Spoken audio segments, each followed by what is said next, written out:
नमस्कार, यो हो गैलेक्सी प्रदेश न्यूज। शुरुआत में हेडलाइंस।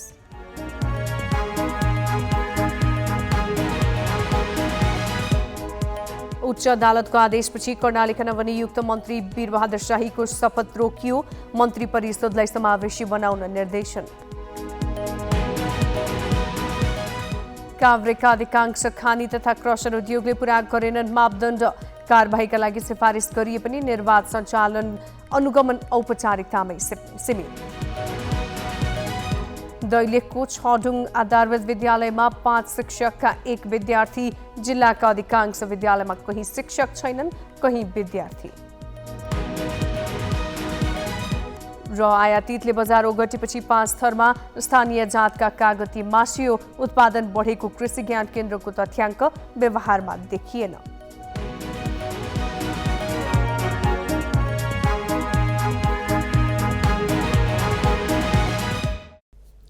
अब न्यूज विस्तारमा। कर्णाली प्रदेश सरकारलाई समावेशी बनाउन अदालतले आदेश दिएपछि नवनियुक्त मन्त्री वीरबहादुर शाहीको शपथ रोकिएको छ। प्रदेश सरकारको मन्त्री परिषद पुनर्गठन गर्दा समावेशी सिद्धान्तलाई आत्मसात गर्न उच्च अदालत सुर्खेतले सरकारलाई पत्र लेखेपछि शाहीको शपथ रोकिएको हो। 8 सदस्यीय मन्त्री परिषदमा महिलाको प्रतिनिधित्व नभएपछि 2078 माघमा अधिवक्ता शेरबहादुर खत्री र टीका विष्टले समानुपातिक समावेशी र सहभागितामूलक सिद्धान्तका आधारमा मन्त्री परिषद गठन नभएको भन्दै अदालतमा रिट दायर गरेका थिए। सो रिटमाथि सुनवाई गर्दै अदालतले मन्त्री परिषद पुनर्गठन गर्दा समावेशी सिद्धान्तलाई कार्यान्वयन गर्नु भन्दै सरकारका नाममा आदेश जारी गरेको हो। अदालतको आदेशले उद्योग पर्यटन तथा वन मन्त्रीमा नियुक्त शाहीको शपथ रोकिएको हो। काभ्रेमा वर्षेनी हुने अनुगमनमा मापदण्ड नपुगेको भनेर कारबाही सिफारिस गरिएका खानी तथा क्रसर उद्योग निर्वाध सञ्चालन हुने गरेका छन्। संघीय र प्रदेश सरकार दुवैले बनाएका मापदण्ड र कार्यविधिमा जिल्ला समन्वय समिति प्रमुखको अध्यक्षतामा हुने अनुगमन समितिले अनुगमन गरे पनि कारबाही भने भएको पाइँदैन। जिल्ला समन्वय समितिका अनुसार काभ्रेका 42 स्थानका खोला तथा नदीको प्रारम्भिक वातावरणीय प्रतिवेदन स्वीकृत भई नदीजन्य पदार्थ उत्खनन तथा सङ्कलन भइरहेको छ। जिल्लामा दर्ता भएर 30 क्रसर उद्योग र 20 ढुङ्गा खानी सञ्चालनमा छन्, तर अधिकांशले मापदण्ड पूरा गरेका छैनन्। मापदण्ड बिना सञ्चालित क्रसर र ढुङ्गा खानीका कारण सार्वजनिक सम्पत्तिको क्षति मात्र भएको छैन, स्थानीय बासिन्दाले समस्या समेत खेपिरहेका छन्। ध्वनि प्रदूषण, धुलो प्रदूषण हैन, असली शब्दहरू बोल्छ, राति बेलुका टाटाराटी हरन बजाउँछ हैन, सुन्न दिँदैन, बिरामी छ, ज्वरो आएको छ हैन, मान्छे गरिरहेछ, सुन्न पाउँदैन बेलामा हैन, धेरै असर छ नि। ठुलो भेला आउने बेलामा त भागेर हिँड्नुपर्छ। अब घरमा बस्नु सक्दिनँ, म त रातभरि हिँड्छ बाती बाल्ने हिँड्ने। यता पछाडिबाटि ऊ यहाँसम्म खोप्न आयो, यहाँबाट उता सुत्ता खोला जान्छ भने डाल भेल ठुलै आउँछ नि यहाँ त। मापदण्ड मिचेर सञ्चालन गरिएका क्रसर र खानी उद्योगमा बेला बेला दुर्घटना समेत हुने गरेका छन्। समानान्तर निर्माण सेवाले उत्खनन गरिरहेको अवैध ढुङ्गा खानीमा डिस्को खस्दा 2078 फागुनमा रामेछापका श्याम मगरको घटनास्थलमै मृत्यु भएको थियो। जिल्लामा 30 वटा क्रसर उद्योग र 20 वटा ढुङ्गा खानी दर्ता भएर सञ्चालन भए पनि बिना दर्ता धेरै उद्योग सञ्चालन भइरहेका छन्। जिल्ला प्रशासन कार्यालयले 1 वर्ष यता मात्रै 10 वटा भन्दा बढी अवैध उद्योग बन्द गरिसकेको दावी गरेको छ। जिल्ला समन्वय समितिको नयाँ टिम आइसकेपछि हामीले एउटा मात्र बैठक बसेर अनुगमन गर्ने भनेर निर्णय गरेका छौँ, अनुगमन गरेका छौँ। तर यो असार साउन भदौ 3 महिनामा चाहिँ खोलामा जान र खानीहरूमा पनि जान पाउने हुनाले यो बिचमा चाहिँ मलाई लाग्छ जिल्ला समन्वयले चाहिँ अनुगमन इन्डिकेटर सहित चाहिँ अनुगमन गर्ने तयारी गरिरहेको छ। तर समग्रमा स्थानीय प्रशासन भनेको त अब समग्रमा ओभरअल हेर्नुपर्ने हुनाले हामीलाई आएका उजुरीका आधारमा हामीले अनुगमन गरेर कतिपय खानी चाहिँ बन्द पनि छन्। बिना दर्ता सञ्चालित उद्योगलाई कारबाही गरेको बताइरहँदा दर्ता भएर मापदण्ड विपरीत चलेका उद्योगका विषयमा भने जिल्ला समन्वय समिति, जिल्ला प्रशासन कार्यालय लगायतका सरोकारवाला निकाय मौन बस्ने गरेका छन्।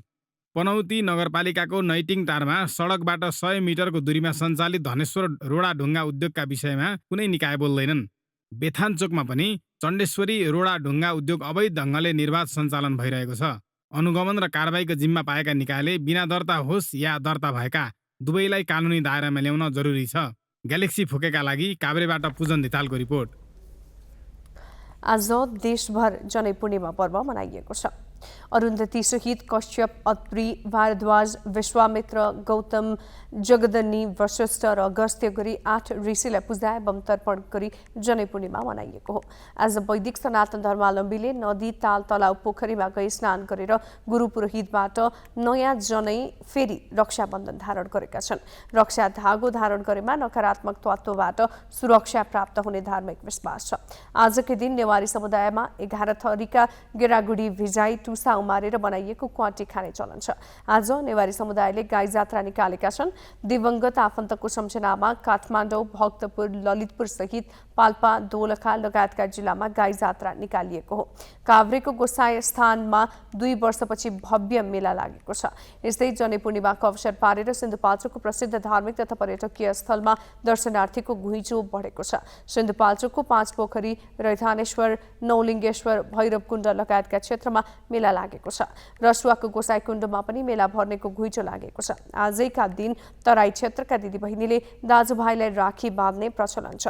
तनहुँमा जातीय सद्भाव फैलाउँदै संस्कृति संरक्षण गर्ने हेतुले सामूहिक रक्षाबन्धन कार्यक्रम गरिएको छ।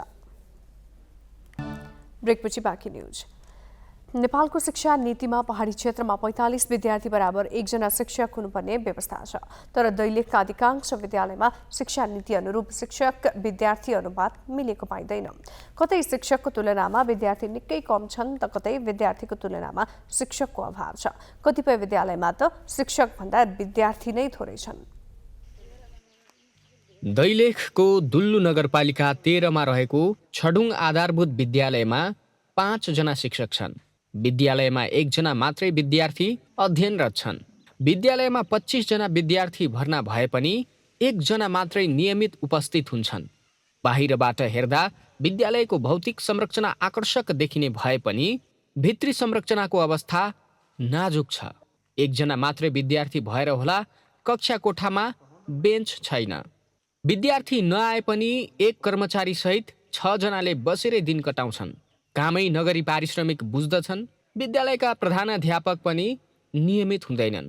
घरमा पनि विद्यार्थीलाई घरमा जाँदाखेरि अब घरमा अभिभावकहरूले भन्नुभयो कि अब सरले रक्सी खान छोड्नुपर्छ, अब सर खोलामा गएर पल्टिने, यसरी हामी विद्यार्थी पठाउनु भनेर अभिभावकले भन्नुभयो। हामी के गर्ने सर, अब हामीले त आएको विद्यार्थीलाई पढाएको छौँ, हामी रेगुलर भन्दा त हामीले आएको पनि सरले हामीले हाजिरै पनि हामीले अस्ति 1 हप्ताको ल्याएर सर हामीले हाजिर लगाएको हामीले अहिले सरले अब हाजिरको बारेमा हामीलाई पनि त्यस्तो कम्प्लेन निकाल्नु भयो। अब हामीले हाजिर गरेनौँ, अस्ति सरले हाजिर नलाउने भन्नुभयो। यता अभिभावक भने प्रधानाध्यापकको व्यवस्थाका कारण विद्यालयमा विद्यार्थी उपस्थित हुन नसकेको आरोप लगाउँछन्। समयमै उपस्थित नहुने र उपस्थित भए पनि नशामा मातेको अवस्थामा आउने हुँदा अभिभावक पनि उनीदेखि आजित छन्। चासो अब कति दिने, दिएको दिएछौँ, भनेको भनिछौँ, राम्रोसँग सुधारेर राम्रोसँग पढाऊ भनिएछौँ। अब मेरो उमेरमा त 2 टिका गर्ने हो। हेडसरको विषयमा हजुरको चाहिँ उसको अलिकति तान्ने बानीले कहिले कसो गल्ती गरिदिनु लाग्यो। के गर्ने, आफू त्यहाँ बसी सरहन सकिन्न। दुल्लु नगरपालिका पनि प्रधानाध्यापककै कारण विद्यालयमा समस्या आएको निष्कर्षमा पुगेको छ। पालिकाले प्रधानाध्यापकलाई कारबाही गरी विद्यालयको बिग्रदो परिस्थितिलाई सम्हाल्ने जनाएको छ। यसबारे छिट्टै निर्णयमा पुग्ने नगरपालिकाले जनाएको छ। मैले के भन्ने, अब टिचरहरू राहत 2टा हुनुहुँदो रहेछ। एउटा बाल शिक्षा टिचर हुनुहुँदो रहेछ। अब महिला उहाँहरूका कुरा पनि लिइसकेका हुनाले यहाँको अब हेड सरको नै कमी कमजोरी देखियो र यस्तो विद्यालयमा विद्यार्थी छैन, भवन छ जस्तै। अब खोइ के भनौँ जस्तो भएको छ मलाई। दुल्लु पालिका भित्रका अन्य विद्यालयको अवस्था पनि उस्तै छ। विद्यार्थी बिनाका शिक्षक घरमा बसेरै पारिश्रमिक लिइरहेका छन्। स्थानीय सरकारले बेलैमा गाभेरै भए पनि विद्यालय सुधार्नुपर्ने देखिन्छ। ग्यालेक्सी 4K का लागि दैलेखबाट भक्तबहादुर शाहीको रिपोर्ट। ताप्लेजुङको सुकेटार विमानस्थल बन्द हुँदा पाथिभरा दर्शन गर्न जाने दर्शनार्थी र कञ्चनजङ्घा घुम्न जाने पर्यटकलाई असुविधा भएको छ। मौसमको कारण देखाएर गत जेठ 14 गतेदेखि सुकेटार विमानस्थलमा उडान र अवतरण बन्द छ। त्यसअघि नेपाल एयरलाइन्स र सीता एयरले उडान भर्दै आएका थिए। पाथिभराको दर्शन तथा कञ्चनजङ्घा भ्रमणको सिजन सुरु भए पनि विमानस्थल नियमित नहुँदा आन्तरिक र बाह्य पर्यटकलाई समस्या भएको हो। सुकेटारवासी बिरामी हुँदा अत्यावश्यक सेवा लिन समेत समस्या भएको छ।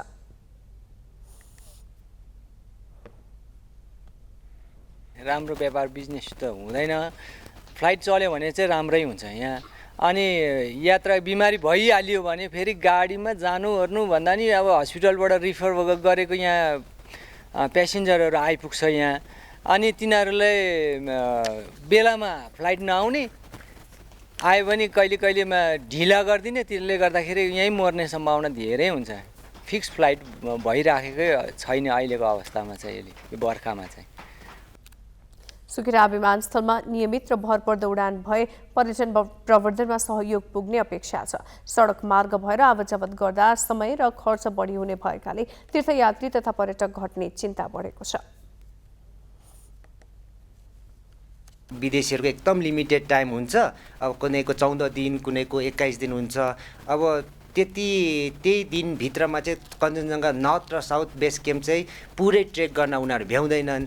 त्यसपछि चाहिँ उनीहरूले के निर्णय लिन्छ भन्दाखेरि अब कञ्चनजङ्घा जानु त मन लाग्छ, तर के गर्ने, समय छैन भनेपछि उनीहरूले चाहिँ वैकल्पिक डेस्टिनेसन चाहिँ रोज्ने गर्दछ र यसले हामीलाई धेरै व्यवसायमा चाहिँ समस्या ल्याइरहेको हुन्छ। विमानस्थलबाट गत पुसदेखि चैतसम्मको अवधिमा 1975 जनाले सेवा लिएका थिए। ब्रेकपछि बाँकी न्युज।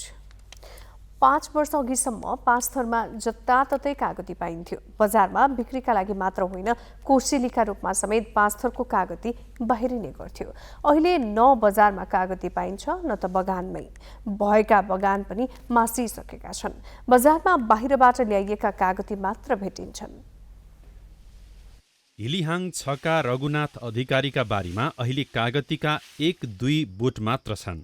2030 सालपछि करिब 35 वर्ष रघुनाथले 1 छत्र कागती फलाए। दाना मात्रै होइन, उनले बिरुवा पनि हजारौं बेचे। व्यापारीको ओहोर दोहोर राम्रै थियो। 45 सालपछि 30 रुपैयाँमा 100 दाना कागती उनले लामो समयसम्म बेचे। 10 वर्ष यता उनका बारीमा नाम मात्रको बगान छ। 10 रुपैयाँ जतिमा लगाएर अनि कागती 4 वर्षदेखि फलाएर अनि त्यसपछि बेच्न सुरु भयो र त्यो कागती भनेको 30 देखि 35 रुपैयाँसम्मको भाउमा हामीले बेच्यौँ सैकडा। पाँचथरमा रघुनाथ जस्तै 50 बढी किसान अहिले कागती छोडेर अन्तै लागेका छन्। गएको 10 वर्ष यता कागती मासियो। बगानमा रोग किराको संक्रमण भयो। बजारमा बाहिरबाट आएका कागती सस्तोमा पाउन थालेपछि लोकल कागती हराउन थाल्यो। अहिले 25 रुपैयाँ प्रति गोटामा समेत लोकल कागती भेटिन छाडेको छ। फिदिमचारका गोपाल तिमसिना कागती किसान हुन्। उनका बारीमा 300 बिरुवा अहिले पनि छन्। बजार राम्रो पाउने हुँदा पनि राज्यले भनेजसरी सहयोग गरेको छैन। स्थानीय उत्पादनलाई प्रवर्धन गर्न नसक्दा सम्भावना भएर पनि कागती मासिन थालेको उनको बुझाइ छ। उत्पादनको कुरामा चाहिँ एकदमै नाजुक छ। जस्तै एउटा काहीँबाट अब अहिले भने भर्सक झापाबाट आएको कागती हामीले प्रयोग गरिरहेका छौँ। हामी यिनीहरू लोकल प्रोडक्सनलाई चाहिँ मान्यता दिएको पनि छैन र प्रोडक्सन कम पनि छ। कागती मासिएर न बजारमा दाना भेटिन्छ न बगानमा बिरुवा। तर कृषि ज्ञान केन्द्र भने हरेक वर्ष कागती उत्पादन बढेको तथ्याङ्क बोकेर बसेको छ। 4 वर्ष पहिला 84 हेक्टरमा 668 टन उत्पादन भएकोमा गत वर्ष 98 हेक्टरमा 802 टन कागती उत्पादन भएको तथ्याङ्क कृषि ज्ञान केन्द्रसँग छ। केन्द्रको तथ्याङ्क र जिल्लाको अवस्था मिल्दैन।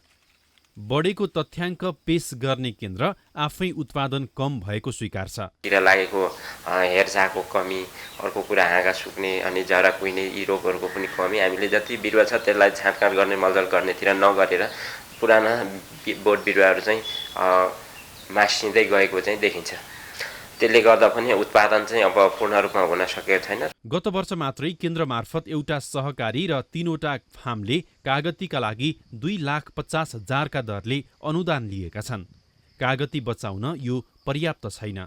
सम्भावना भएका क्षेत्रमा लगानी र सिपको विकास गर्न सके रोजगारी मात्रै होइन, आम्दानीको बाटो समेत खुल्ने देखिन्छ। ग्यालेक्सी फोकेका लागि पाँचथरबाट सरोज शर्माको रिपोर्ट। आफैले अघि सारेको नीति कार्यान्वयनमा सरकार उदासीन हुँदा कर्णाली प्रदेशमा रासायनिक मलको आयात बढ्दै गएको छ। सरकारले आर्थिक वर्ष 2074-75 को बजेट मार्फत अर्ग्यानिक प्रदेश बनाउन आधार तयार पार्ने बताएको थियो। त्यसको लागि जैविक मल उत्पादनदेखि कीटनाशक प्रशोधन केन्द्रसम्म निर्माण गर्ने बताएको सरकारले 5 वर्ष बित्दासम्म कुनै काम अघि बढाएको छैन।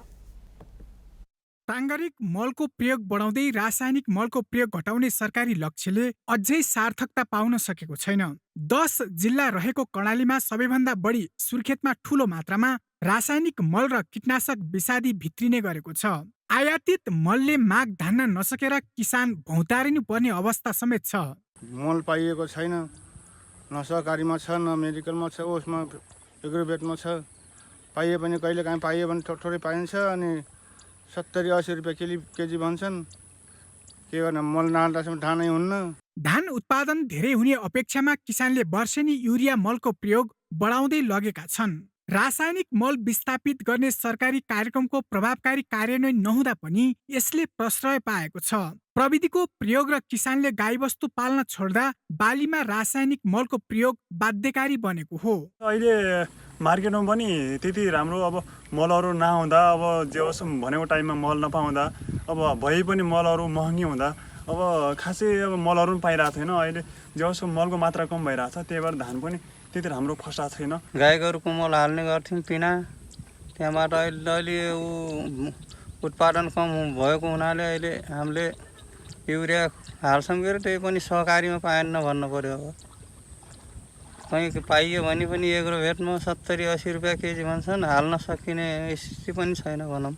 सुर्खेतमा 12,679 हेक्टरमा धान खेती हुन्छ, जहाँ गत वर्ष 623 टन युरिया मलको प्रयोग भएको थियो। चालु आर्थिक वर्षको 1.5 महिनामै 398 टन युरिया भित्रिसकेको छ।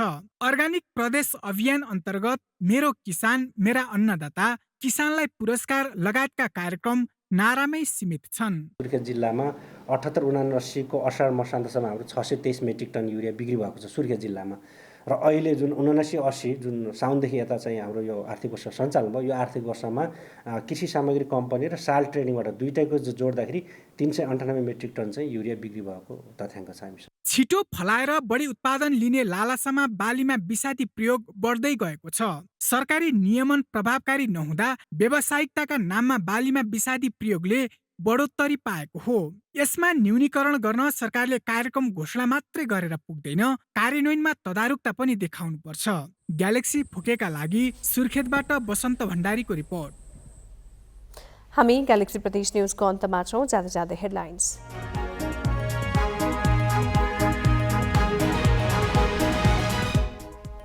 उच्च अदालतको आदेशपछि कर्णालीका नवनियुक्त मन्त्री वीरबहादुर शाहीको शपथ रोकियो। मन्त्री परिषदलाई समावेशी बनाउन निर्देशन। काभ्रेका अधिकांश खानी तथा क्रसर उद्योगले पूरा गरेनन् मापदण्ड। कारबाहीका लागि सिफारिस गरिए पनि निर्वाध सञ्चालन अनुगमन औपचारिकतामै सीमित। दैलेखको छडुङ आधारभूत विद्यालयमा 5 शिक्षकका 1 विद्यार्थी। जिल्लाका अधिकांश विद्यालयमा कहीँ शिक्षक छैनन्, कहीँ विद्यार्थी। र आयातितले बजार ओगटेपछि 5 थरमा स्थानीय जातका कागती मासियो। उत्पादन बढेको कृषि ज्ञान केन्द्रको तथ्याङ्क व्यवहारमा देखिएन।